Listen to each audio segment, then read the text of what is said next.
Bonjour et bienvenue sur Isobourse. Vendredi 9 avril 2021, l'indice CAC 40 a terminé la semaine sur une hausse hebdomadaire de 1,09% à 6169 points, portant son gain à 11,13% depuis le début d'année 2021.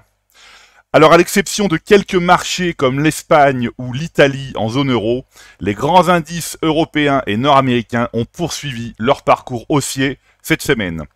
En haut du palmarès, le Nasdaq 100 a gagné près de 4%, se hissant à proximité de son dernier plus haut de mi-février 2021.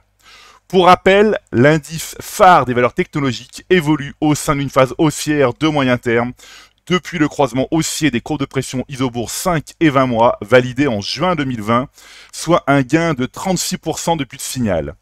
Alors même si les courbes de pression Isobourse 5 et 20 mois se sont approchées lors de la consolidation de février-mars 2021, elles ne se sont pas croisées à la baisse. Quand on investit en bourse, il est très important de savoir distinguer les retournements majeurs des simples phases de consolidation.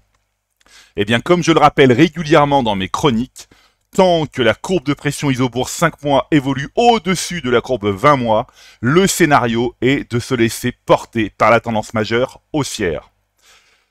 Comme anticipé dans ma dernière chronique du 27 mars 2021, eh bien il n'aura pas fallu attendre longtemps pour retrouver le principal indice de la Bourse de Paris au-dessus du seuil symbolique des 6000 points et par la même occasion au-dessus du sommet de juin 2007.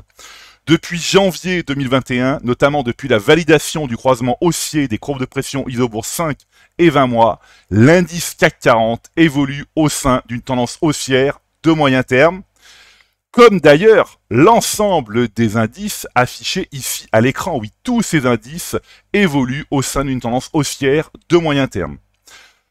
Alors, l'analyse maintenant du CAC All Tradable, donc l'indice représentatif du marché français, montre que le consensus moyen terme continue sa progression dans le vert, avec plus de 80% des actions qui évoluent ou sont en train d'entrer dans une phase haussière de moyen terme. Enfin, et selon le modèle Isobourse, et pour la première fois depuis plus de 13 trimestres, plus de 50% des valeurs de l'indice CAC All Tradable évoluent ou sont en train d'entrer dans une phase haussière de long terme. En effet, le graphique en bas à droite montre que le nombre de valeurs haussières à long terme est tout juste en train de dépasser le nombre de valeurs baissières après des trimestres de tendance négative. Voilà, et bien écoutez, c'est maintenant à vous de faire le point de vos valeurs en portefeuille avec Isobourse. Je vous donne rendez-vous pour ma prochaine chronique et d'ici là, eh bien, restez avec nous sur Isobourse.